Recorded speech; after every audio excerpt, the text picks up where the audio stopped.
Pagkatapos kung makuha ng repolyo dito, eh sabi man yung roamer namin na dito, kabigyan natin to. Kinuha talaga ng biksana.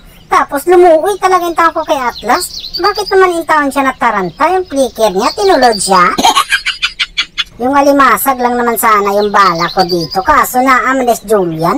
Tapos nandito rin si Tamos. Sus Mariusip man yung taong kamuning.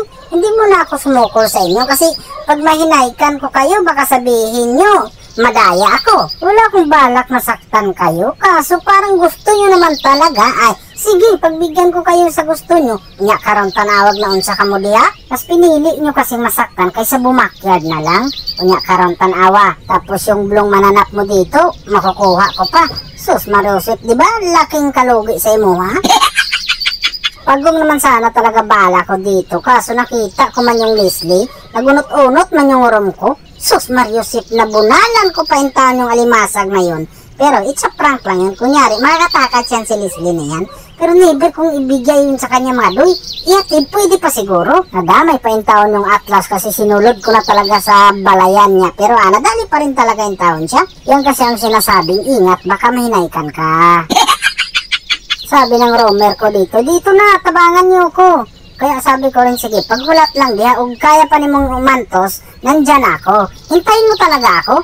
Kaya dito, siya pa talaga yung nakakuha doon. Pero nadali talaga yung taon siya. Sus, Mariusip, sinipa pa ko. Agoy, doy!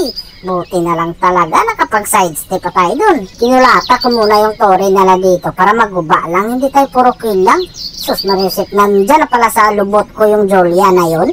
Tapos nang pagbakbakan yung kakampi ko, sinabihan ko naman sana siya backyard. Kaya lang, may sugin din talaga. Kaya wala na akong ibang no choice na tulungan na lang talaga siya. Sus, Mariusip, nadali ko yung taon yung alien na yun.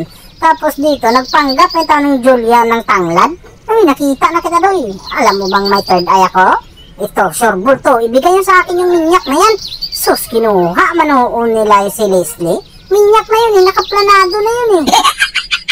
Dito, wala naman talaga sana akong balak na labanan sila. Kaso na-cancel, manuan yung second skill ko.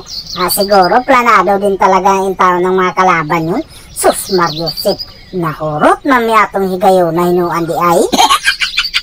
Nag-front na naman yung dragon namin, kaya dito, lumikod sana ako. Kaso kay hinarang din naman ako ng Tamos, maghion din yan. Tapos dito na lang ako sa harapan. Nakita ko yung Atlas, inangat kami, pero wag din siya mahimo. Kaya dito, lumusog na naman yung taon ako. Nag-ultimate ako dyan sa higayon na yan. Nadali ko, pero hindi ko lubos akalain. Yung alien, nasa harapan ko pala yun. Dito, nagka-clash naman sila. Huli kasi akong dumating galing ng bakasyon. Pero ang inuna ko talaga dyan, yung Leslie. Kasi lagi nang palikod-likod lang yan siya.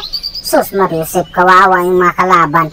Nagsibakyard na yung taon talaga yung taon sila. Kasi wala na talaga yung mahimo dyan. Kaya tama lang yung gawa nilang bumakyard. Kaso wala, hindi napigilan yung tao. Nadali pa rin talaga sila. Tapos isa na lang natira dito. Itago na lang natin siya sa kanyang pangalan, Julian. Siya na lang nabilin dyan talaga.